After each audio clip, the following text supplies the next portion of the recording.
We talked, Shawn, on Sunday about NFL Week 15 being one of the all-time weeks, and we're going to continue that today as we go through the rest of the games that we have to talk about. We're also going to talk about one of our listeners. We mentioned last week the success of some of the RotoViz community over the last week or so, and we have some more people who may be in line for some success. We don't want to put too much pressure on them. We're going to be talking about one of our friends, I guess we'll say, one of our long-term OGs here on RotoViz Overtime, talking about their team in the FBG Tournament over on the FFPC later in the show as they chase down a $500,000 top prize over there. But Shawn, we are going to continue the trend. There's sometimes games that I'm itching to fit in to the recap show, but we do try and keep that show to 50 minutes to an hour, and we know that we're going to do this second show where we want to go through those. But I have been wanting to talk some Trevor Lawrence, so we're going to start off today's show with the Jacksonville Jaguars.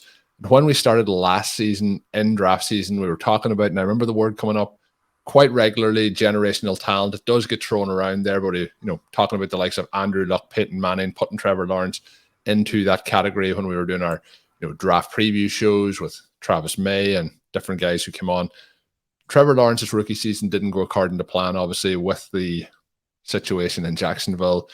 Urban Meyer's stretch in the NFL is now looking among some of the worst we have seen from head coach tenures. But Trevor Lawrence, Shawn, this season, there's been downs, but there's been massive, massive highs. And this was another game where they need to put in a lot of big plays towards the end of the game, as well as throughout the game to get that win at the end. They beat the Dallas Cowboys, who are 10-6 on the season. The Jaguars are now 6-8, and the Jaguars are really breathing right down the Titans' necks. And we're going to talk about their game in just a short few moments. But the Jags here have really started to turn things into positive kind of momentum. In this game, we see Lawrence throw 42 times, completes 27 passes, 318 yards, 4 touchdowns, 1 interception. ETN has a strong day on the ground, 103 yards rushing on 19 attempts. The team as a whole, though, has 192 yards rushing on 27 attempts. So getting it done in all phases here. We get Zay Jones with another big day for him. He has, the story continues, Shawn. There's some real fun kind of comeback stories. Geno Smith's one of them. Zay Jones, another one who continues to progress here. But 6 for 109 and 3 for him. Christian Kirk almost gets to the 100 yards, 6 receptions. Evan Ingram, after his massive week the week before, 8 for 62 on 10 targets. CeeDee Lamb is 126 yards and 7 receptions. Noah Brown gets 2 touchdowns in this one. Just a real fun game all around with 74 total points between both teams. This one went to overtime. This one ended pretty swiftly in overtime with a pick 6 return for the touchdown. Shawn, what were your key takeaways here from the Jacksonville Jaguars, and how good can Trevor Lawrence be if this is kind of his second year breakout? And I don't know if we've seen many quarterbacks go from such a difficult first season to such a turnaround in year 2. Well, one of the things we know we're looking for in that second season is the breakout. Blair Andrews has published a lot of great work on that. We get a sense with some of these players, like the rookie seasons that we got from Justin Herbert and Joe Burrow, that people are going to come out and light the world on fire immediately. And that obviously does happen. But especially when you go to a team as bad as the Jaguars, and then you get put into the situation where the coaching staff also has a lot of issues, then it's going to take a little bit more time. I was a little bit skeptical of the idea that Trevor Lawrence should be placed in that same category with Peyton Manning and Andrew Luck. He obviously was unbelievable at Clemson. When you look at the overall record, they're winning a national title as a true freshman. That's about as the best you can possibly do when it comes to age and experience adjusted accomplishments there early on at the elite college level. He was surrounded by a lot of talent in the last year where they didn't have quite as much at the receiver position. He had, especially in some of these big games, he had a lot of the throws that were perhaps a little bit more similar to what we've witnessed in the first half of this year. And so you take some of that, you think about how it's going to translate to the NFL, and maybe it wasn't a surprise that we have some of these things crop up into his game. But the thing that you and I were talking about early in the season, even when he was struggling, is that Trevor Lawrence makes decisions quickly, unleashes the ball quickly, has an extremely strong arm, and can push the ball down the field. Those things are all very, very helpful. The questions that he was having really centered around decision-making and accuracy, and then does he have enough talent around him? And one of the cool things that we witnessed now with the Zay Jones explosion with what Ingram did in week 14, I mean, they've put some interesting pieces there. Obviously, their free agent signings were mocked because they spent so much on Christian Kirk and Zay Jones. And the Kirk contract to me still seems a little bit iffy, but I mean, he's been solid. And now they have Calvin Ridley there as well for next year. You think about 2023. Yeah, that's something that's like that really, even just as you mentioned that, I was like, what would they do? It slides by the radar there. When you think about where he slots in now in Dynasty, I mean, it's very, very high. Patrick Crane and I needed a big game or a solid game or not a flat-out terrible game from Justin Herbert to advance in our really high-dollar RV Triflex league. That was one we were pretty invested in there. He has a terrible game. We get down to the end of Sunday Night Football, and Jahan Dotson beats us. I mean, Trevor Lawrence has to be above Justin Herbert now when you're looking at Superflex dynasty rankings and the long term. I mean, those guys could flip-flop back and forth quite a few times over the next decade. I would expect that. They're going to have hot stretches. They're going to have cold stretches. There are going to be time periods where we look at each of their groups of receivers and say, well, this guy right now has weapons that make him a superior play. The offense is more aggressive, all of those types of things. Maybe there's the opportunity for Trevor Lawrence in stretches to add additional yards with his legs, which would be something that Herbert is not giving fantasy managers right now. But while the Kirk signing was a little bit questionable, the other one that did raise eyebrows is Zay Jones. And it's not that his contract was so egregious, but simply, do you want to put any money into that? It's almost like the contracts that we see with the Major League Baseball players, where the fans immediately have the outcry when someone who is just barely above replacement level is signed to a meaningful deal. And then everybody comes in and explains, well, I mean, in baseball money, that's not a lot. And what you're paying, in terms of WAR isn't that much. It all kind of makes sense. And yet the casual fan in many ways, I think, is still right in saying, yeah, but you just need to use other assets to get that tiny little bit of win above replacement there. Sign undrafted free agents, develop them. The best teams are the teams who are taking advantage of inexpensive or free ways to build out their roster. And then they're taking those millions, which supposedly don't mean anything, and stacking those together to add real pieces. I think Jaguars fans would have been much happier if they had gotten one star as opposed to these two guys. And yet it's worked out magnificently, especially over the second half of the season. And one of the things that kind of brought me back to, we've written about Zay Jones on the site now for 3 weeks in a row. But you go back to it and you look, and I mean, this was a guy who catches 158 passes his final year in college. But not just that, he blew up the combine. And I think that gets lost sometimes when people think, oh, the Bills went out and they overdrafted this guy from East Carolina and he was a bust and all of those types of things. It's like, yeah, that is true now in retrospect. And yet when you look at what he did in college, and even with the lack of vertical ability, I mean, if you're going to catch 158 passes, then a lot of those are obviously underneath. But this is somebody who went out and then had a 75th percentile freak score, a 92nd percentile explosion score, and a 91st percentile agility score.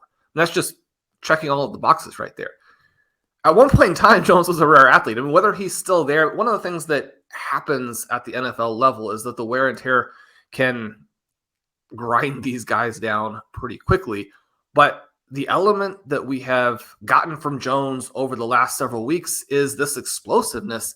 This game really turned when the Cowboys go up 27-10 with about 5 minutes left in the third quarter, and the Jaguars rally back with a quick score. If they have a long touchdown drive there, then perhaps even if they get in, you're still facing such a high wall to climb in terms of getting back in that game. But what they do, they throw a 59-yard touchdown to Jones. It's the third play of that drive after a couple of really nice runs from Travis Etienne. You mentioned him.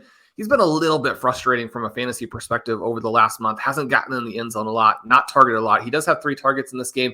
It was cool to see a couple of design plays there. You really hope that builds out. And one of the mild concerns for Etienne, well, people were focused on the foot coming in. The thing that was a little bit nerve-wracking for me is that Doug Peterson's offenses in Philadelphia, despite that Andy Reid connection and the mentorship there and developing himself as a coach under Reid. And you think about Reid and what he did with Brian Westbrook and what he did with Sean McCoy. The Peterson offenses have been a little bit more like what we've gotten from Reid under Patrick Mahomes, where the running back in the receiving game is not really the focal point, especially after Etienne was drafted specifically to be that. To have him not really used in that vein is at least a mild red flag for him going forward. And yet the talent again jumped out in this game. And one of the things here is that Dallas Cowboys have been an elite defense. And for the Jaguars to claw their way back for multiple pieces of this offense, Lawrence, Etienne, obviously Zay Jones, to look so good. I mean, you have to consider too who they're playing. This obviously a franchise-defining and potentially player-defining game for multiple guys. Yeah, they've had a few games this season where they've beat teams where you would say they are, franchises who, even though the Cowboys have had their issues over the years and, haven't won any Super Bowls in recent history, they are one of those kind of cornerstone franchises of the NFL. And they are a team who has high hopes for themselves heading into the playoffs this coming season or this current season. So big kind of statement wins for a team like the Jaguars to pick up, and very impressive. I have to say, you mentioned that throw as well for that touchdown to Zay Jones. Some of the arm talent that we have seen Trevor Lawrence display in some of these recent matches throughout the 2022 season has just been very, very impressive. So I'm excited to see the Jaguars have some momentum heading up rather than staying at the plateau where they were at the bottom of the NFL kind of power rankings over the last couple of seasons. Before we do get into the next game, Shawn, we're going to do a quick wrap up of some injury news and updates that may have come out over the last couple of days since people heard the recap show. But Kenny Pickett obviously missed this past week for the Pittsburgh Steelers. He is going to start in week 16 against the Las Vegas Raiders. Khalil Herbert, who some people may have stashed on those best ball rosters and need some depth at running back, he will be back off IR and likely involved in week 16.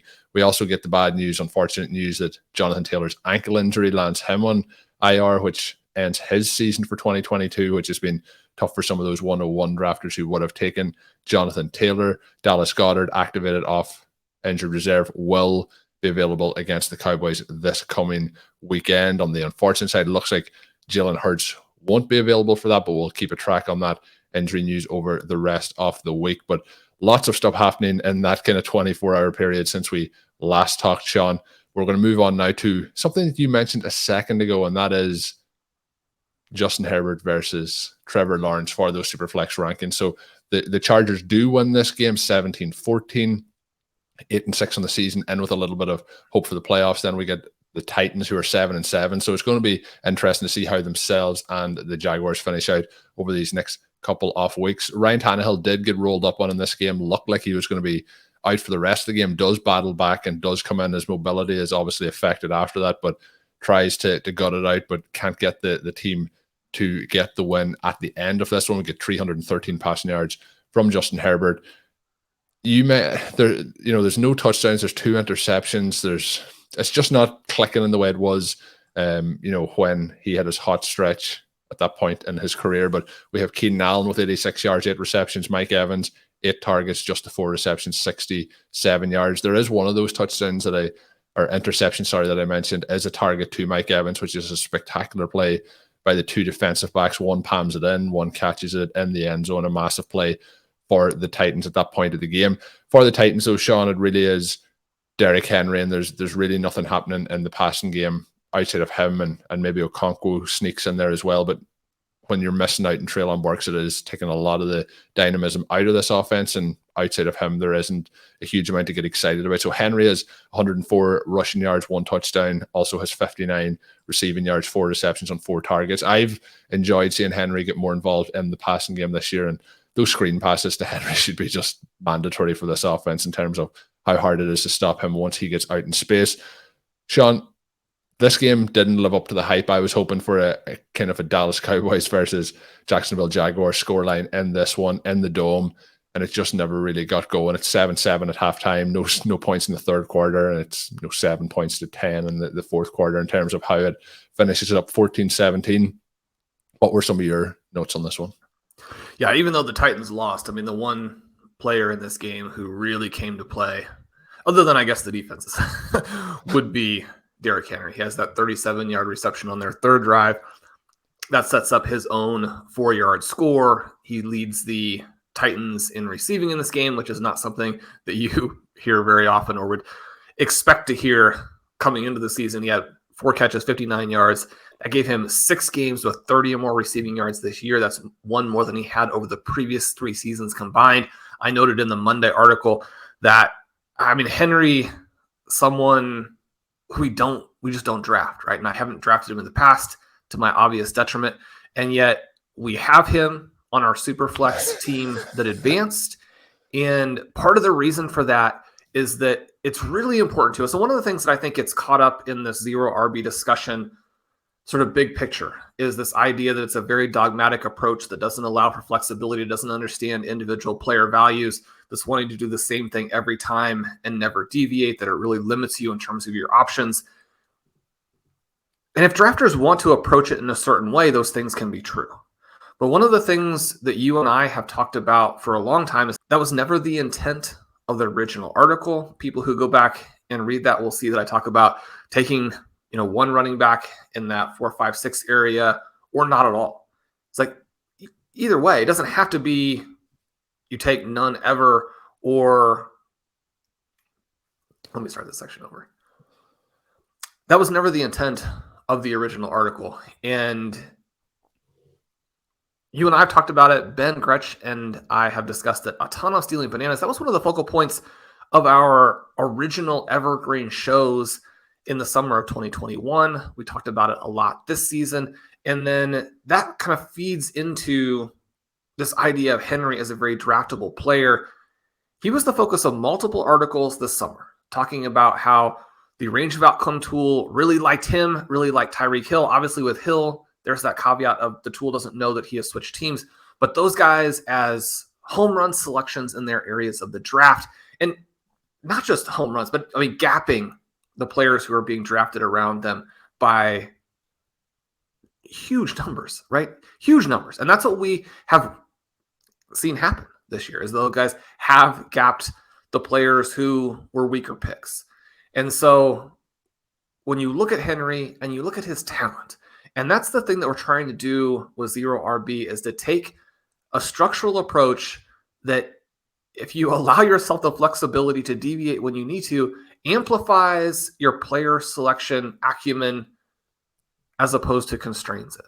And so, Henry is not somebody that we loaded up on, but he's somebody that we created exposure to when he fell into that particular range. And so in our case, we started Jalen Hurts, Justin Jefferson, and then Derrick Henry coming back toward the end of round 3. And again, this is a super flex draft, and so the quarterbacks are pushing those guys down. Super flex especially was a format in which Henry was somebody you could get at just a kind of a crazy price. They were begging you to take him. And unlike in some of the past years, perhaps we did do that. It has worked out. And the cool thing here is that despite now being another year older, and even though he's much younger than Travis Kelce, we know that the way that running backs age. And so as an aging back, he's added this other element to his game.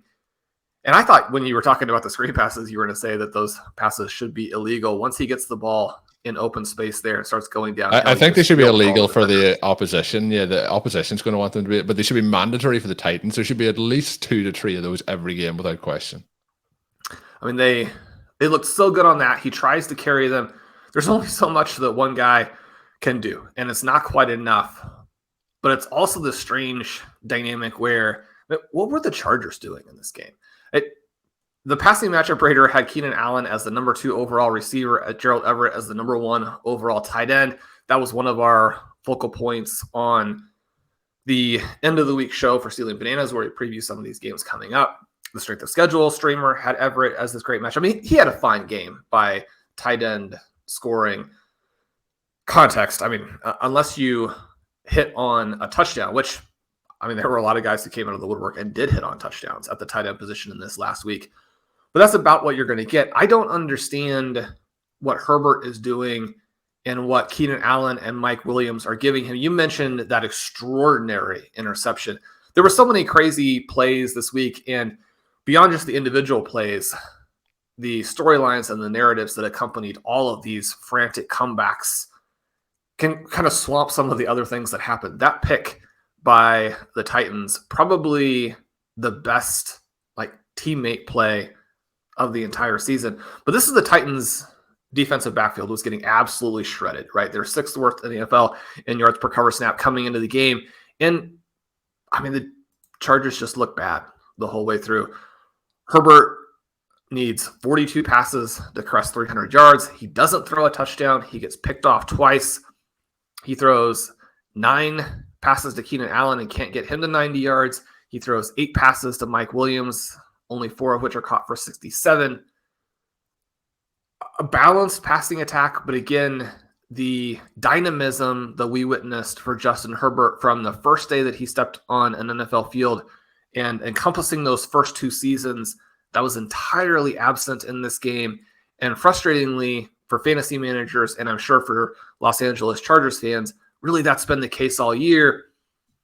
Probably Allen and Williams are not 100%, especially Williams. But one of the excuses that you can make for Herbert for most of this season is, you're not going to be nearly as good when you're throwing to Josh Palmer, DeAndre Carter, and Gerald Everett as your main weapons. Their guys have come back. This was an exploitable opportunity, and they were lucky to win this game 17-14. If they had lost, this would have been a massive blow to a Chargers team that doesn't have some of the excuses that the Titans have. Yeah, it was a massive disappointment when we looked through what we have thought that the Chargers would do when they're at full strength. This was them pretty much at full strength heading into this one. We've seen over the last couple of weeks the Jaguars have shredded this offense. AJ Brown and the Philadelphia Eagles shredded it 2 weeks ago. So really disappointing. And I think underwhelming is my thoughts on the Chargers offensively this season. We really thought we would get so much more from them. We did think that they were being overpriced a little bit. We were drafting quite a bit of Mike Evans even at his price, but yeah, really feels like they have underachieved. Shawn, we are going to jump into the WinBet segment of today, and this is, for me, this is the So You're Saying There's a Chance WinBet segment of the day, Shawn. Sign up today to receive a special sports offer. Bet $100, win $100. Download the WinBet app now or visit wynnbet.com to start winning. I don't know if the listeners guessed this, Shawn, but it's about the Green Bay Packers. The Packers get a win on Monday Night Football. They are 6-8 on the season. I was all the way out, and then the rookies and especially Christian Watson brought me kind of all the way back in, where the excitement level for watching these as the young players continue to develop is a lot of fun. We had Romeo Doubs back in action this week. He gets 5 targets, 5 receptions, 55 yards, all the 5s for Romeo Doubs. Christian Watson probably should have had a touchdown at the end of this one, runs the wrong route, doesn't get a touchdown. Aaron Rodgers wasn't happy about that. We'll get Shawn's immediate thoughts on how bad of a teammate Aaron Rodgers is after we get to this. But this wasn't the most exciting game in the world, Shawn. The Packers' special teams and defense was where this one was won. Thought that Aaron Jones looked pretty good in the run game, but nothing huge. Gets the touchdown, though, to top it off in the receiving game. What were your thoughts on Monday Night Football? And is there a slim chance here? I think the Packers' playoff hopes have gone from 6% to 8% at this point. So there's still a chance, isn't there? There is a chance. And I like to hear that they've pulled you back in. That's always what we're looking for from people's favorite teams. I mean, this was the game that we expected. It was dull. It was Aaron Rodgers throwing more or less underneath. He does hit Doubs for a 27-yard gain. It was cool that Doubs and Watson led with a combined 11 targets. They catch 9 of those. You mentioned the missed opportunity for the touchdown at the end for Doubs. That obviously unfortunate. And yet he looked very good in this game. We only get 2 targets for Allen Lazard. They managed to somewhat resist the temptation to pepper Randall Cobb with targets. Sammy Watkins. Yeah, I was just waiting. I thought that was coming. Who was bizarrely signed in the offseason, was released ahead of this game. You did have a weird play where Aaron Jones has had his forward progress stop for like half an hour and ends up fumbling. The forward progress calls this week were very difficult. Ben and I will probably talk about this a little bit on Ceiling Bananas because it's so emotional that it's hard to not. But we had the Minnesota Vikings defense going. We scored 179 points. We'd be up over 190 if they had allowed both of those defensive touchdowns. Obviously, again, everything changes after the first one at that. play is allowed, but especially to see this play not called as forward progress stopped, and you contrast that with the one. My take on the first defensive touchdown for the Vikings in that game is that forward progress had stopped, and the officials needed to get in there.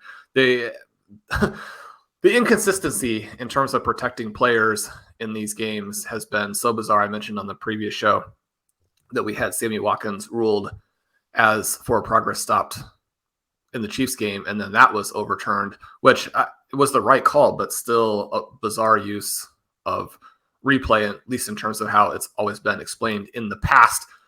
But this game also illustrated what managers were anticipating, or at least hoping for, from these two running backs when they picked them in the second and fourth rounds this year. Very, very high prices. Aaron Jones looks fantastic, looks explosive.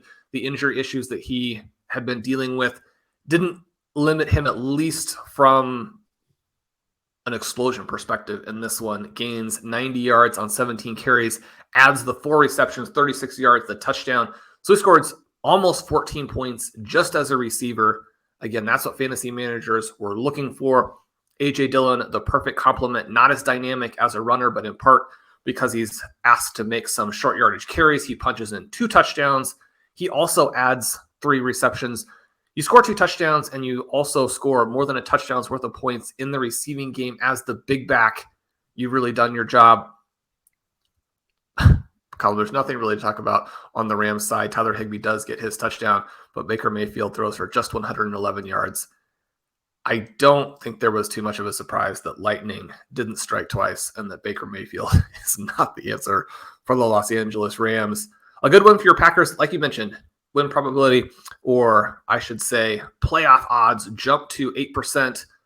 The big game they have coming up, really all big games remaining, you've got to win out if you are the Packers. One of the things that knocks their odds down a little bit is they have 3 tough games remaining.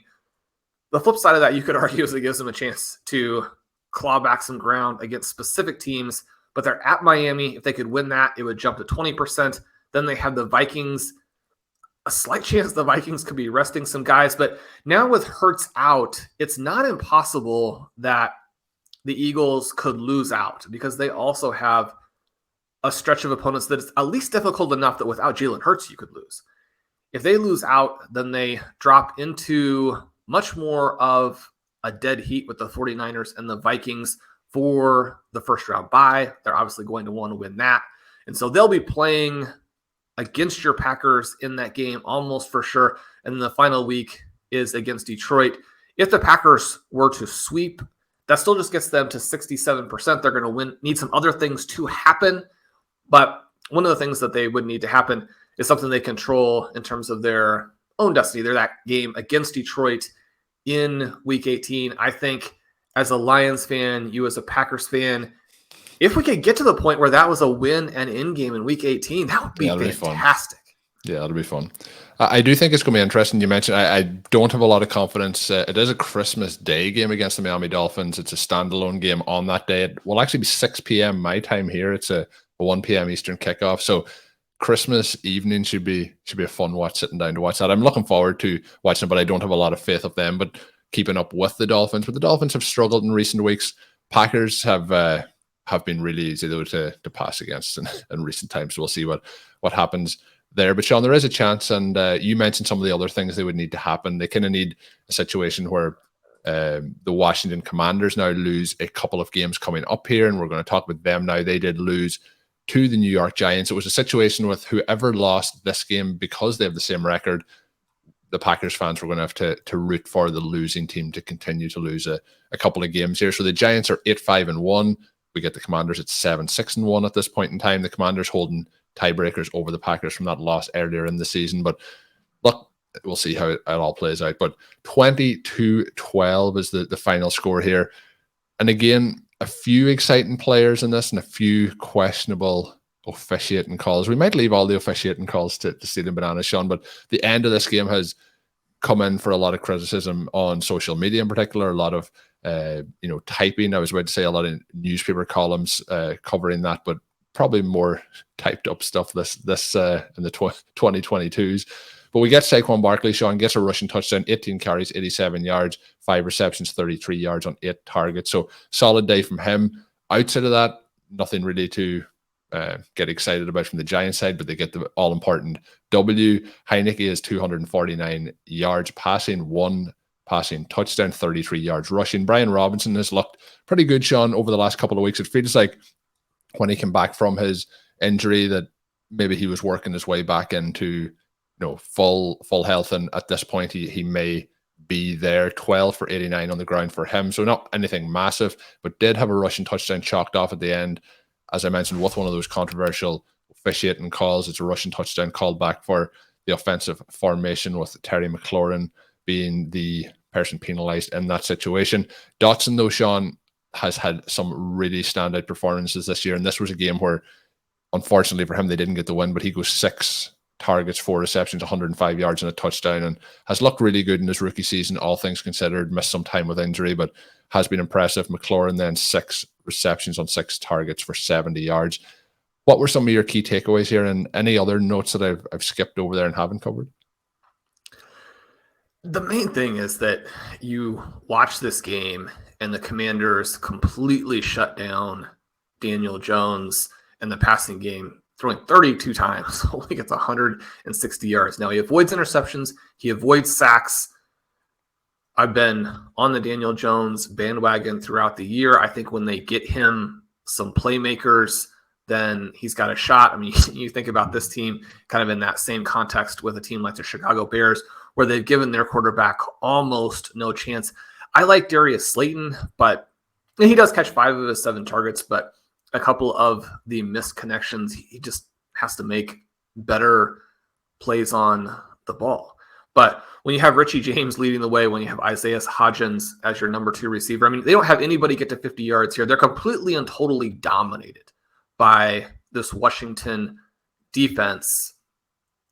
Saquon Barkley, they've been kind of holding him a little bit for this game. He looked much more dynamic in this one. That part was fun to see. If you have him in some fantasy formats, and you should, because he's one of the 3 or 4 most exciting offensive skill position players, especially at the running back position. I mean, there are a lot of receivers out there, but still not that many running backs who can bring to the table what he does.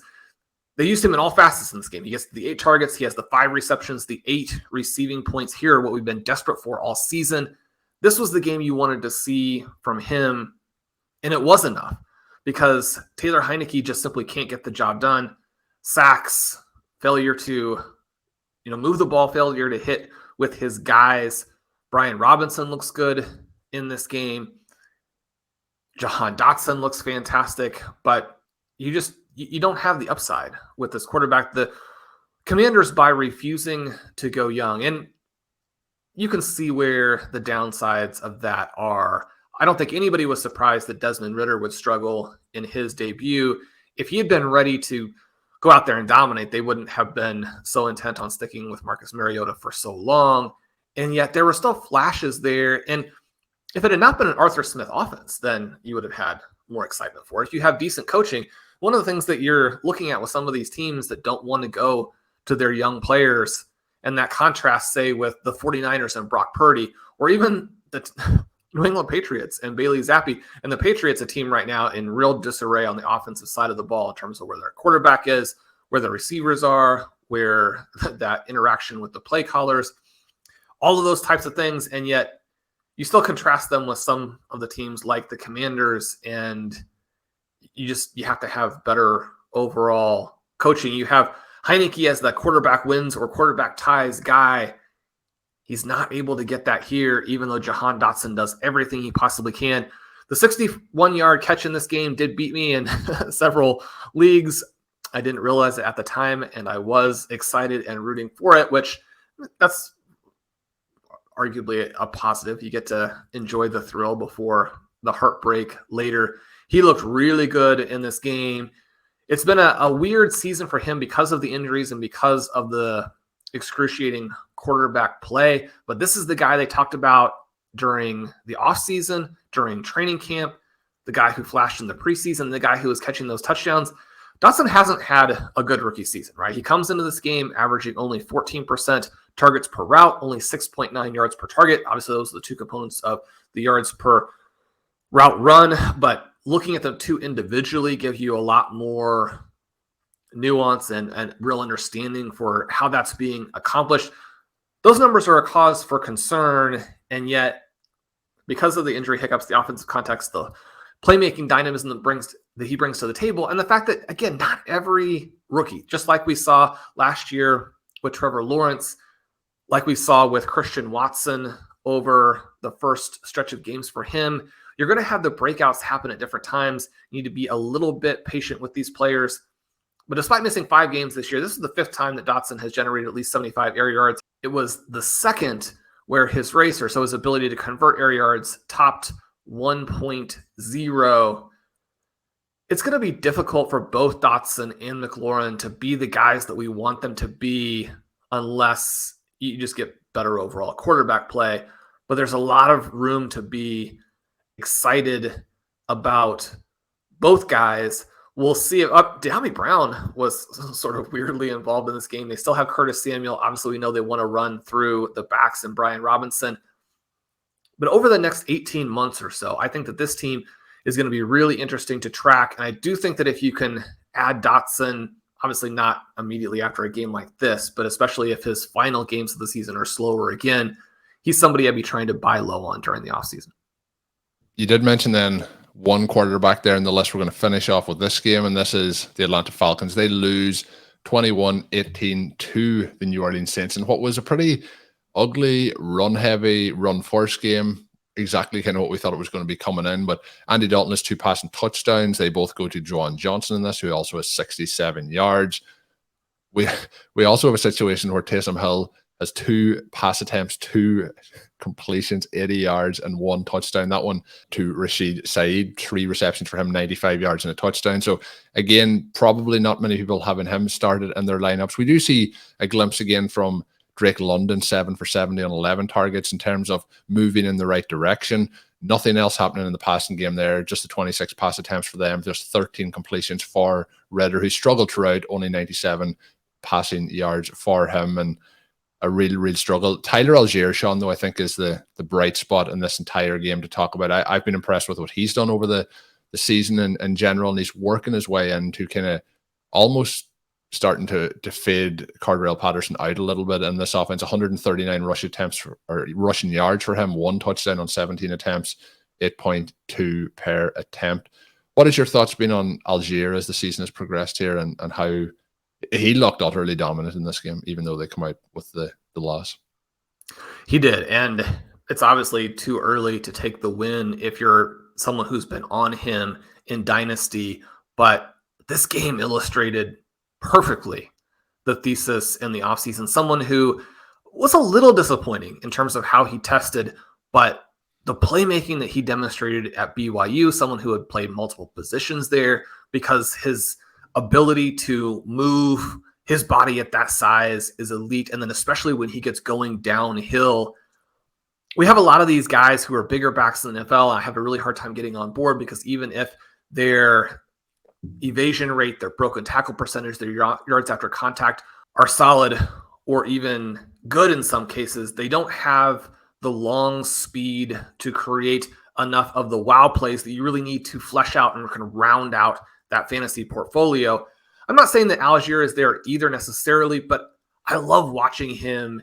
And once he gets downhill, I mean, he doesn't have the speed and athleticism of a Derrick Henry, but you have some similarities in that he's just a runaway freight train at that point.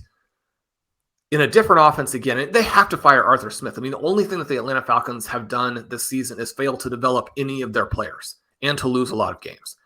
So you're not going anywhere with this. You look at the expected points numbers for the Falcons, and they have Allgeier, they have Patterson, some very dynamic, interesting backs. And in a run-first offense, they don't generate expected points, which, I mean, at least do something well, right? Do anything well. That's not been the Falcons' situation this season, but they have pieces. And again, Allgeier, you've got to be wary of the price on Allgeier because he's probably not going to catch passes to the extent that is necessary to be a true RB1 in the future. He is someone who, even if they switch coaching staffs and commit to him, which someone drafted where he was drafted, you're always going to face the threat of another back. And if that back is even like 70% of what Tony Pollard is, you're going to lose a lot of touches. And then suddenly you're right back to the situation where it's almost a best ball only because you're not startable every week. And yet he looked so good. And they've been covering him up a little bit this year with their usage. And I mean, there was a situation here where Caleb Huntley goes out of this game. One of the reasons why he does blow up and why the 31 carries for Allgeier and Patterson together are able to be that concentrated. It's absurd that you would need that to get to your good guys. But that's what happened here. Hopefully he'll be a bigger part in the future. Desmond Ridder, 13 for 26. He throws 26 passes. He doesn't get to 100 yards. That's not really what you wanted for him in his debut. He also takes 4 sacks, although the yards lost were more or less just like stuffed running plays, not necessarily a huge deal. The thing that you like to see here is that even though Drake London does come into this game with a very high target share, I don't think you can really give the play caller or the quarterbacks credit for that because there have been so few passes total in a game where they actually do throw 26 times. And it's crazy to think that in a game in which they threw for fewer than 100 yards, that you're applauding them for all of the volume. Drake London, 11 targets. Ridder threw to him constantly when he was covered, which is something that you actually do want to see if you have this top 10 pick who needs to be able to beat double coverage, needs to be able to make contested catches. That's been one of the things for Drake London is that he hasn't gotten the volume for us to really be able to tell what he is, but there have been some disappointments and he made some nice plays in this game. He goes 7 for 70 and yet he fails to make some catches that a big time star has to make. And that doesn't mean that he's not going to be a big time star. It just means that this is a process. Also means that in any given game, even good players make mistakes or don't haul everything in. But you wanted to go through this process as a rookie, not sometime in the deep future after you've created a massive wreckage of your franchise. So we'll see where the Falcons go. I did think it was cool to watch Ridder. He does have that combination of size and presence and arm strength. Is he a quarterback from a passing accuracy and understanding perspective? Maybe not, but obviously you can't tell from one game. I mean, again, I mentioned at the beginning, I think that the expectations for Trevor Lawrence were probably a little bit unfair, but we're talking about him getting deep into his second season looking like a bust. Guys like Ridder and Howell and Corral and maybe even Kenny Pickett are not necessarily going to get that. And so you have players who maybe aren't quite to that same level coming in to start with, but then they have to be better earlier because they're worse. And so that's kind of the catch-22, is that the weaker you are as a prospect, the faster you actually have to prove it. We'll see if he's able to get it done or if the Falcons end up going in a completely different direction. Yeah, we'll see what happens. Now, this was a tough game for him, but we'll see.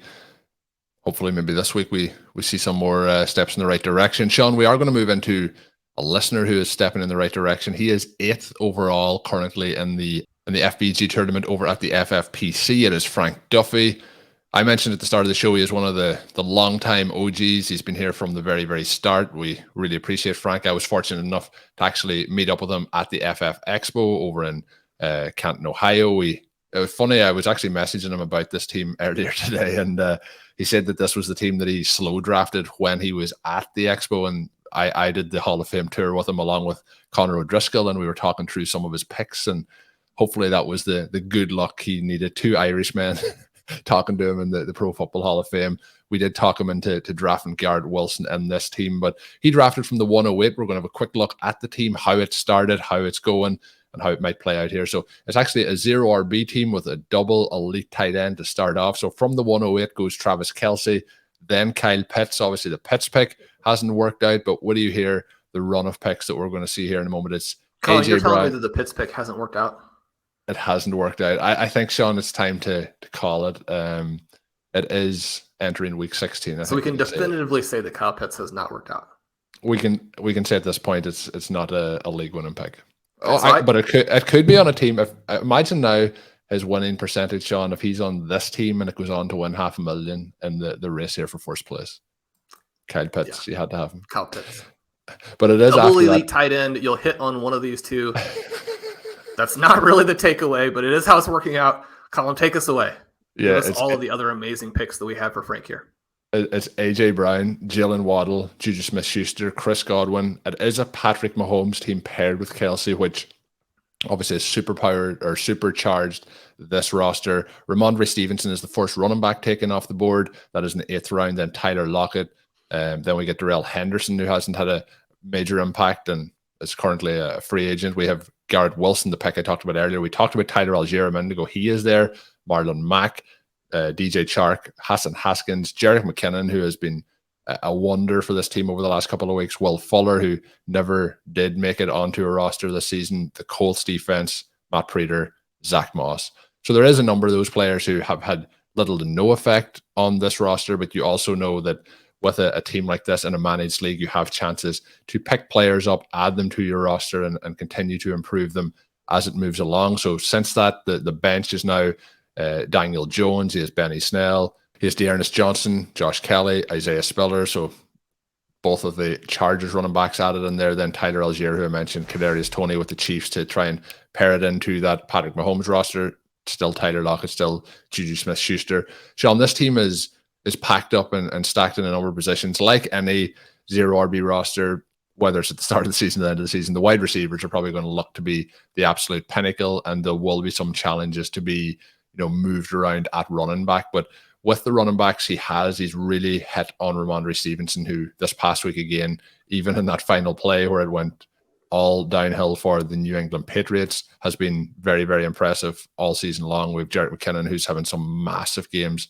at the moment. So there is enough there to keep things ticking over. And as we talked about there, Tyler Allgeier is somebody I think who can be put in there for the start as well. So there is 3, in my opinion, startable running backs on this roster heading into this final stretch. So all things considered, this is setting up to be a prime team. And when you're in that area where there's a shot here to go and get first, and the $500,000 top prize, as I mentioned, it's got to be exciting for Frank, and I'm really rooting for him. And it's awesome again to see the RotoViz Overtime and the RotoViz community have chances in these tournaments. It is really cool. This team that he drafted is absolutely shockingly good.